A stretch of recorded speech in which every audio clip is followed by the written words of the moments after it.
Good morning dear students, welcome to Hindi class. बेटा आज हम हिंदी व्याकरण का चैप्टर 4 संज्ञा यानी नाम, किसी का नाम, तो संज्ञा चैप्टर करेंगे। हमारे रीडर के चैप्टर जो हैं सारे कंप्लीट हो चुके हैं, जो हमारे यहाँ 7 में आएंगे, और जो अब हम व्याकरण का सिलेबस करेंगे। विहान, संज्ञा का मतलब किसी का नाम, किसी व्यक्ति, वस्तु, स्थान, प्राणी या भाव के नाम को हम संज्ञा कहते हैं। विहान गर्वित के साथ दिल्ली गया, वहाँ उन्होंने लाल किला देखा। यह लाल पत्थर से बना है, इसकी सुंदरता देखते ही बनती है। वहाँ उन्होंने सेब खाए। ऊपर लिखे वाक्यों में रंगीन शब्दों पर ध्यान दीजिए। ये सभी शब्द नाम हैं, नाम को ही संज्ञा कहते हैं। किसी का नाम, यदि हम किसी का नाम न रखें तो हम उसको कैसे बुलाएंगे? तो हर एक वस्तु, हर एक प्राणी, हर एक स्थान का कोई न कोई नाम अवश्य होता है। प्राणियों के नाम विहान गर्वित, वस्तु का नाम पत्थर सेब, स्थान का नाम दिल्ली लाल किला, भाव का नाम सुंदरता। तो बेटा ये मैंने पहले भी क्लियर किया आपको। अतः हम कह सकते हैं किसी व्यक्ति, प्राणी, वस्तु, स्थान या भाव के नाम को संज्ञा कहते हैं। संज्ञा के कितने भेद होते हैं? संज्ञा के 3 भेद होते हैं। नंबर 1 व्यक्तिवाचक संज्ञा, नंबर 2 जातिवाचक संज्ञा, नंबर 3 भाववाचक संज्ञा। व्यक्तिवाचक संज्ञा, नंबर 1 व्यक्तिवाचक संज्ञा। देखो बेटा नाम से ही पता चल रहा है। व्यक्तिवाचक मतलब खास, विशेष। जो शब्द किसी विशेष व्यक्ति, प्राणी, स्थान तथा वस्तु का बोध कराते हैं उन्हें व्यक्तिवाचक संज्ञा कहते हैं। बेटा देखो जैसे पंडित जवाहरलाल नेहरू, बजरंग पूनिया, रामायण, हवा महल, तो ये पूरी दुनिया में एक ही है, इनके अलावा दूसरा कोई नहीं है। जो अपने आप में खास होते हैं, विशेष होते हैं, दूसरा उन जैसा दूसरा कोई नहीं होता, तो वे क्या कहलाते हैं? व्यक्तिवाचक संज्ञा।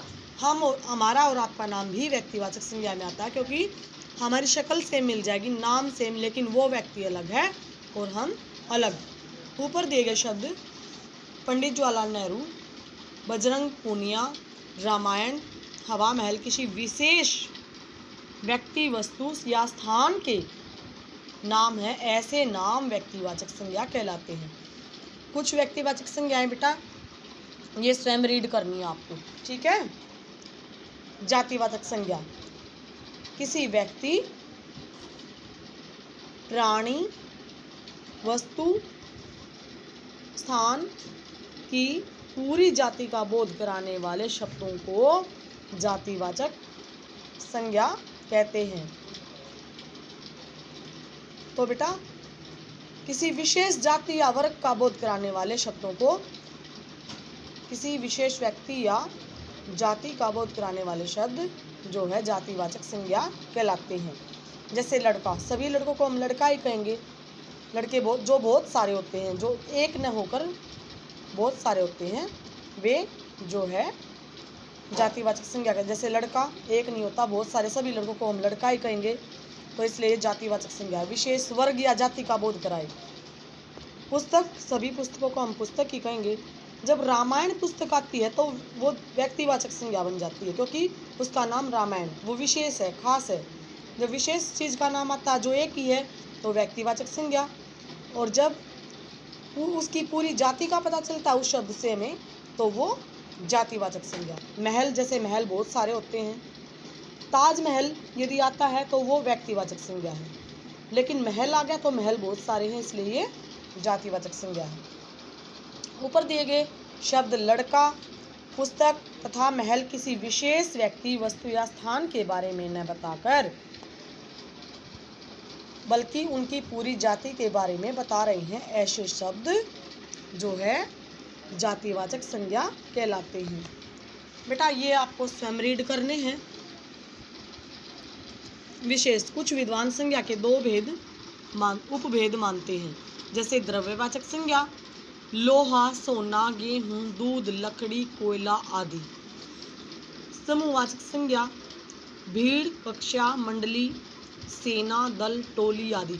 जातिवाचक संज्ञा के ही पार्ट है बेटा ये, जो किसी द्रव्य या पदार्थ का बोध कराते हैं वे द्रव्यवाचक, और जो किसी समूह या वर्ग का बोध कराते हैं वे समूहवाचक। तो ये जातिवाचक ही संज्ञा है, ये इसका ही पार्ट है। भाववाचक संज्ञा बेटा किसी व्यक्ति, प्राणी, वस्तु या स्थान के गुण, दोष, दशा, भाव आदि का बोध कराने वाले शब्दों को भाववाचक संज्ञा कहते हैं। मिठास जैसे, जो न व्यक्तिवाचक है न जातिवाचक, वो भाववाचक संज्ञा है। मिठास, मित्रता, हरियाली, तो ये भाव है बेटा। ऊपर दिए गए शब्द मिठास, मित्रता तथा हरियाली किसी न किसी भाव को प्रकट कर रहे हैं। ऐसे शब्द भाववाचक संज्ञा कहलाते हैं। कुछ भाववाचक संज्ञाएं सुगंध, दोस्ती, गर्माहट, ममता, खुशी, गुस्सा आदि किसी गुण, दोष, दशा या भाव का बोध कराने वाले शब्द जो है भाववाचक संज्ञा कहलाते हैं। तो बेटा भाववाचक संज्ञा शब्दों की रचना, शब्द और उसे भाववाचक संज्ञाएं बनानी है। कड़वा, भाववाचक संज्ञा शब्दों की रचना संज्ञा, विशेषण, सर्वनाम और क्रिया शब्दों से होती है। यानी जो है विशेषण, सर्वनाम और क्रिया शब्दों से जो है भाववाचक संज्ञा शब्दों की रचना होती है। जैसे कड़वा, कड़वाहट, थकना, थकावट, लिखना, लिखावट, सजाना, सजावट, सुंदर, सुंदरता, मधुर, मधुरता, अपना, अपनापन, लाल, लालिमा, मोटा, मोटाई, बच्चा, बचपन। तो बेटा जो जो हमने इस चैप्टर में रीड किया एक बार फिर रिपीट करेंगे। किसी प्राणी, वस्तु, स्थान या भाव के नाम को संज्ञा कहते हैं। संज्ञा के तीन भेद होते हैं, व्यक्तिवाचक संज्ञा, जातिवाचक संज्ञा और भाववाचक संज्ञा। विशेष व्यक्ति, वस्तु या स्थान के नाम को व्यक्तिवाचक संज्ञा कहते हैं। पूरी जाति के नाम का बोध कराने वाले शब्द जातिवाचक संज्ञा कहलाते हैं।